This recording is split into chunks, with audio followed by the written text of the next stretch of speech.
The key findings, I wrote down variations in the hip joint shape such as acetibular dysplasia, pistol grip deformity, and formal neck width can predispose individuals with OA or osteoarthritis. That's one of my key findings.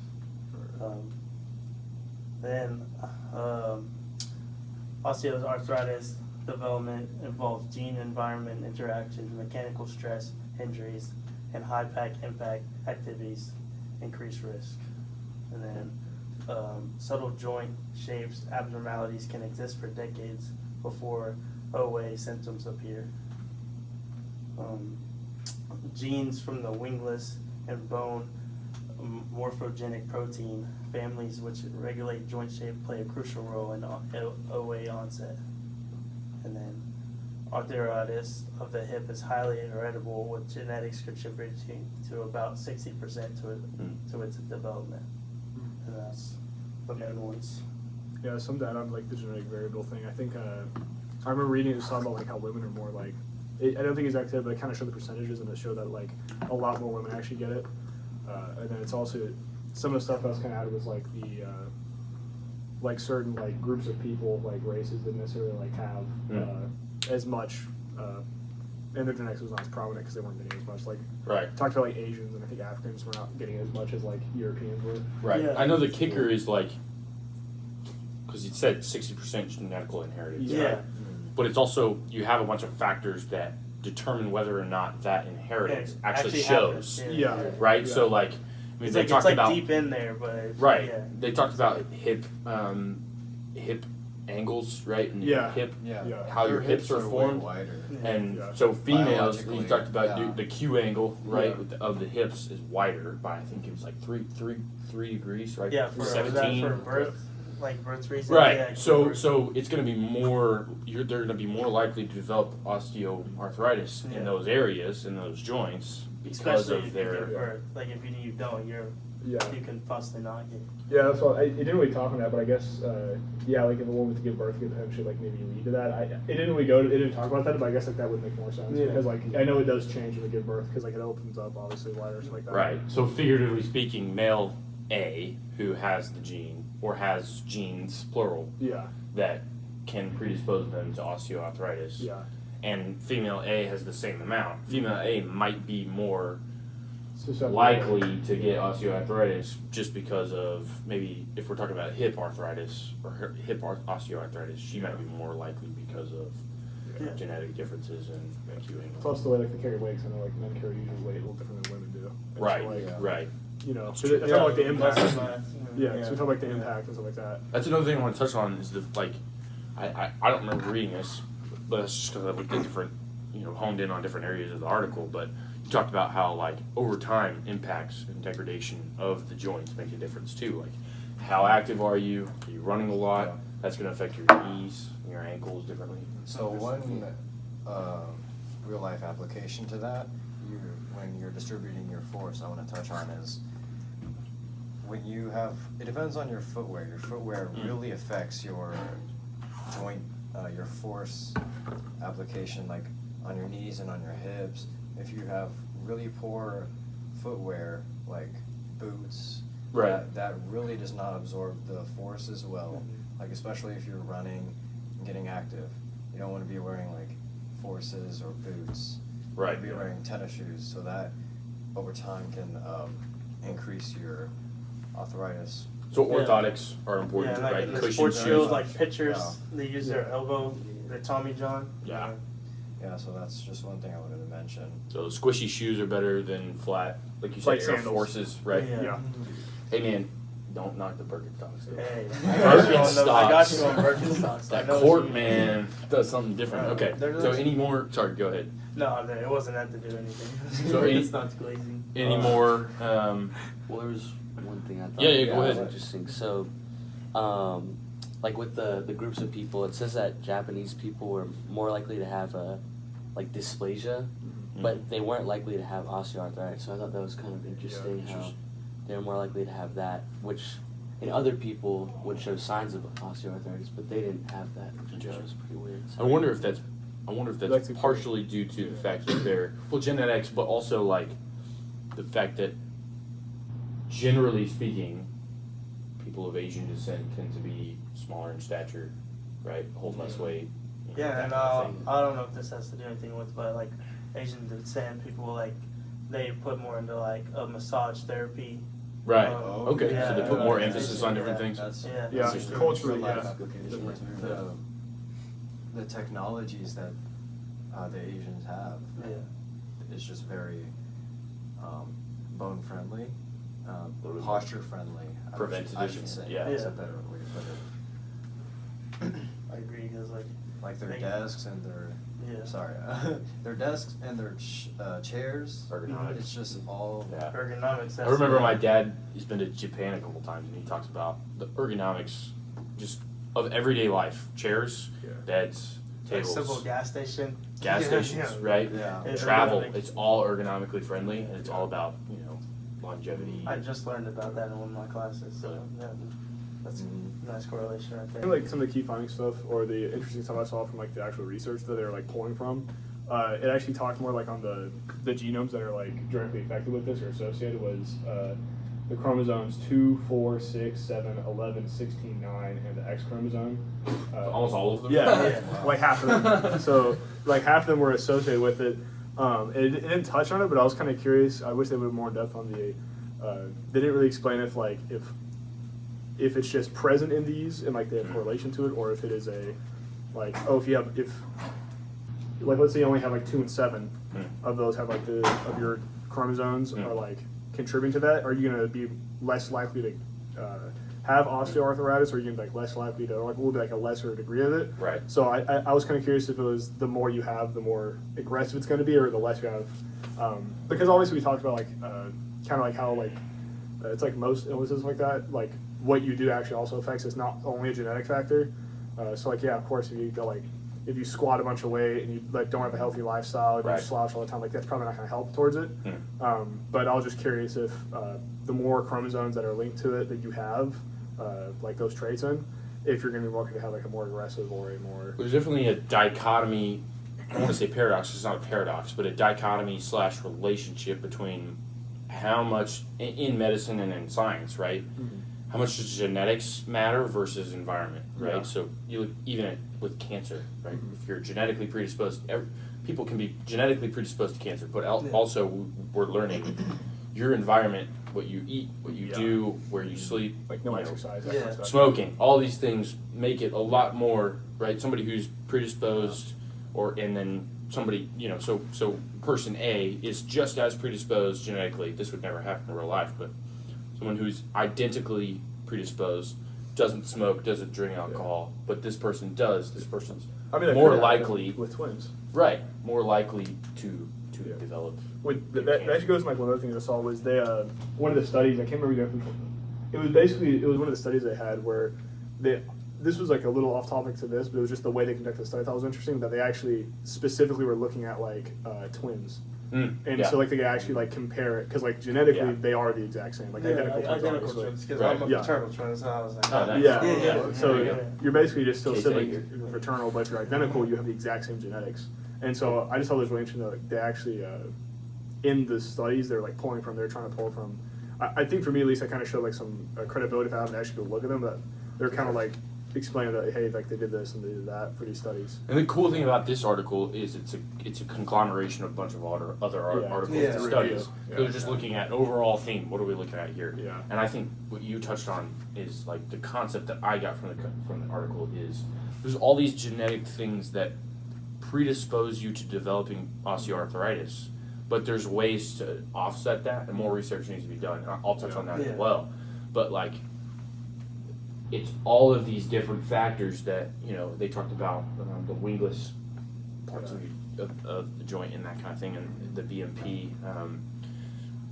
And so those are all. It's always cool to see. Like, okay, you might not be set to Yeah. have osteoarthritis, but these different things caused by your genetic inheritance lead you to be more susceptible. Yeah. To, One other thing was it was.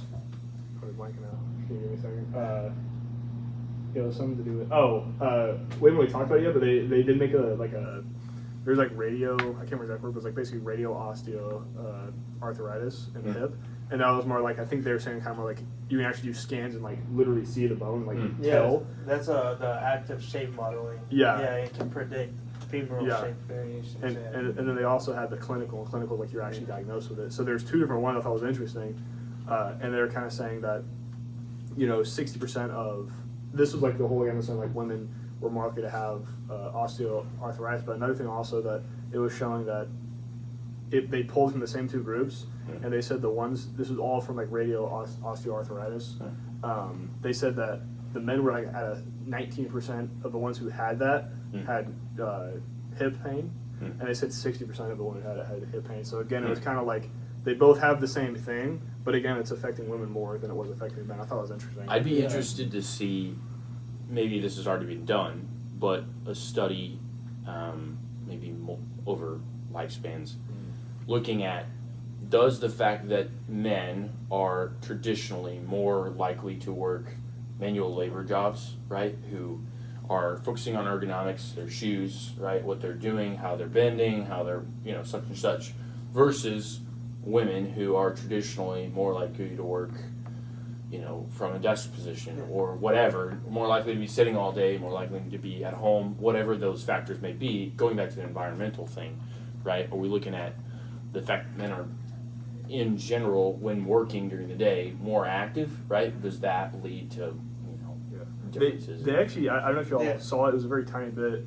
They talked about like farmers. That's farmers. what Yeah, I just pulled up on here. Yeah, it was farmers and That's what I was athletes. gonna talk Really? about. yeah. You can go ahead. Go ahead. No, yeah, I was just gonna bring up farming affects the ratio of development for the radiographic hip arthritis. So Is that positive or negative? So I think it was negatively. Yeah. yeah, it's So farmers are more likely? Yeah. yeah, because they just More just wear put and tear. more wear and tear. Yeah. Yeah, And they're it on also their- said on their athletes, feet too. more. That's Yeah. just- But Force. the athletes make sense, like what I brought up with baseball and stuff like that. And football players come out with arthritis. I all the think time, it's so. soccer is the worst one. Like Well, it has all to my be. soccer friends, they have really bad knees. Oh, my joints. Yeah. Yeah. Because all that wear and tear from sprinting, sudden stops, Yeah. and like changing direction, Yeah. it really stresses on the knee. So I worked basketball's so like that too, envi- because you're coming down and Oh, over absolutely. and over again. Like yeah. y'all said, environment and like what you do heavily affects what you do. I worked with a strength and conditioning coach for a little over, or close to a year, and it was super interesting to look at the differences between sports and how that affects their bodies, right? So like, High-risk sports. well, even what you're talking about with soccer, right? Like, ladies soccer, the focus is what does their squat form look like? How are we protecting their knees and then protecting their hips, right? We talked about the Q angle in females is greater, right? So how does that affect their squat primarily, but also like how do we better protect them from injury? And it's completely different from a sport, say basketball or baseball. And you talked about with the Tommy John, right? Yeah. Baseball, it's all about rotational, right? How do we get them to strengthen rotationally, right? In the transverse plane. So lots of rotational exercises, and how do we strengthen the joints in their elbows, right? Versus knees, right? So I think that's really cool to see that physically play out in, okay, if we're looking at injuries across sports, we're looking at different types of injuries for different sports, right? Yeah. Basketball, you see a lot of knees, a lot of ankles, right? Football, you see a lot of ankles. Soccer, you see a lot of ankles, a lot of ACLs, those kinds of different things. It's kind of cool to see. I could have missed this possibly, but I didn't see an explanation between the difference of clinical versus radiographic osteoarthritis. So that was one of the things I was kind of confused on. I don't know if it. I think that was I don't know if they gave like a proper like definition kind of thing, but I think it was from what I understood they were saying like the clinical is like diagnosed by like a doctor kind of thing to like you're proven to have it, and then the radio what was the full name of that? I kept saying I think it was radiographic. I think. yeah, radiographic. I think that was like they're doing like an X-ray or something like that, and like they're actually able to like see the like the Degradation. like the head of the femur and like Oh. where the actual like because like they actually showed, if you guys went to the very like last slide or on the slide, the last page of the. Did you guys see like they showed like the hip joint with like the femur head? Yes. Yeah, Yeah. I think that's more what it was talking about. I could be mistaken, but like, that's kind of what I gathered from it. And there's also a third type, which was like they had talked about. I think it was with like people that were like way younger, and it said that they had. And I'm talking like 22, like 32. I think you gave a range, and it said that they were not clinical and they were not the radiographic, but they like on a molecular level there was like. They said like all like the proteins, like how that like actually affects. They said like they could actually see like there was actual like if you looked at it on like a molecular level, it was like very similar to someone who's like radiographic or someone who's like actually clinical. Interesting. But It's a they were not. biological thing, yeah, for sure. Yeah, they're saying so like on a molecular level it actually was developing into that, but it like obviously takes Just years and didn't, years and you years. didn't see a physical representation yet. Yeah. You could just see it was leading up to it. Yeah. Right. There's Yeah. there's a molecular difference, but not quite a physical Yeah. difference. Yeah. Yeah. That's cool. I was on the same page as him. I didn't really Yeah. understand the difference. So You got more unclear points? We have one more thing. So I don't know if they also said this as well, but in the thing where they were talking about like the scans and stuff towards the end with the different shapes, they said there were 3 different types of shapes. Oh, yeah, I was Is that lost like reading the that.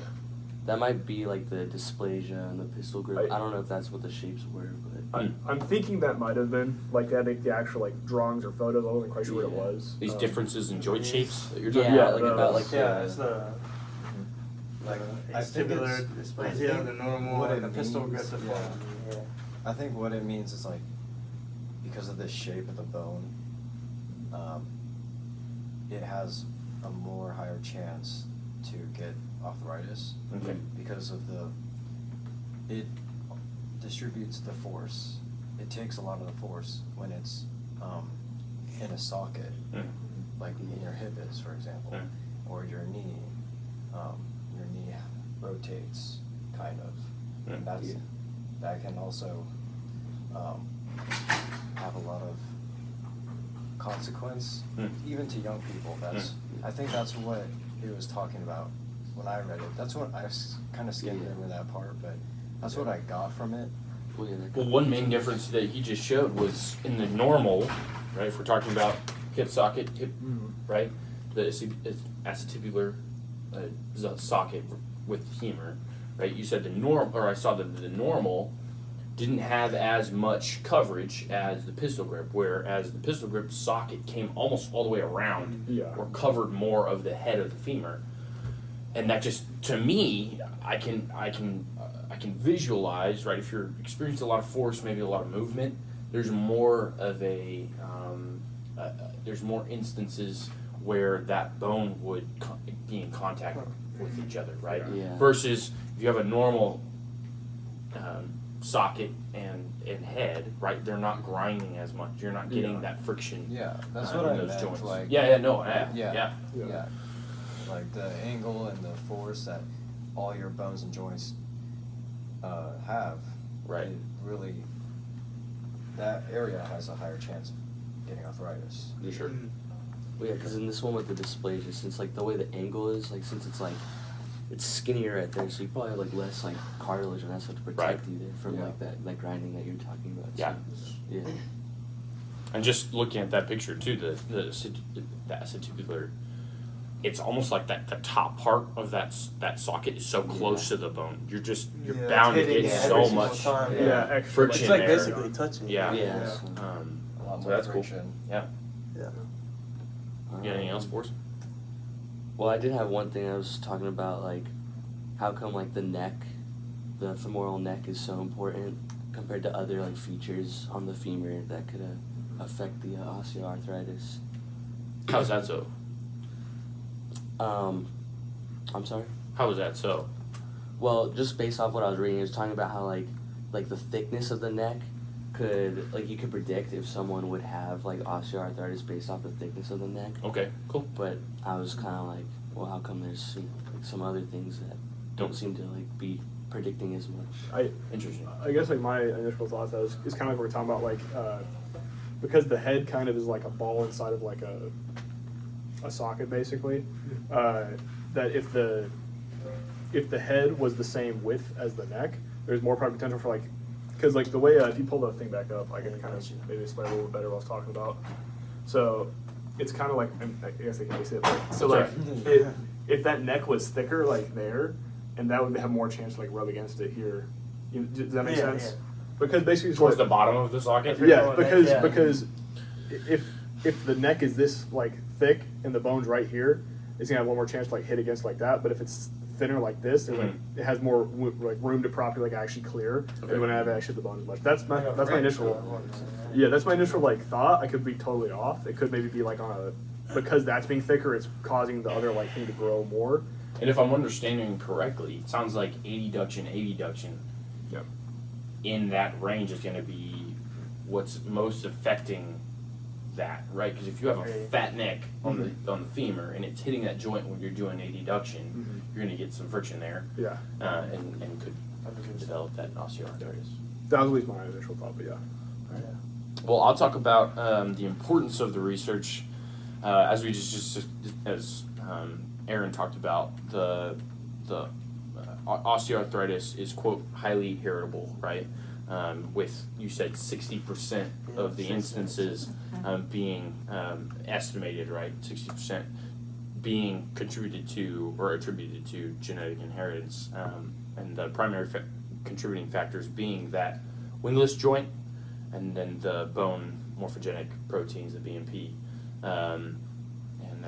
and then the research shows. The coolest thing that they talked about, mostly in the conclusion, as how there's this circulatory kind of interplay going on, where you've got someone who's genetically predisposed to arthritis.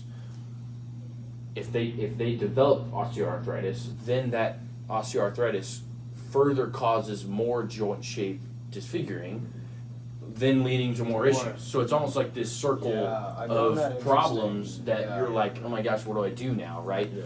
Genetically just predisposed to osteoarthritis, and then wear and tear over time, or these different factors lead to osteoarthritis.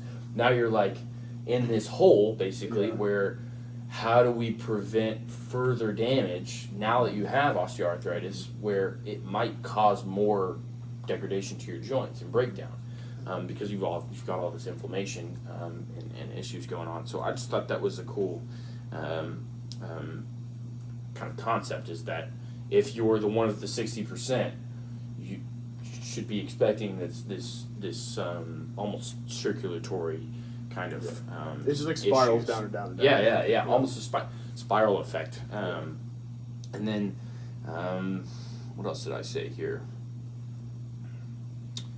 Then they ultimately just kind of concluded that more research has to be done to determine how do we prevent this. So what do we need to do? Disease prevention, right? If there's such a strong genetic influence, how do we say, okay, you're more predisposed, so these are the things A, B, C, D that you need to do to then,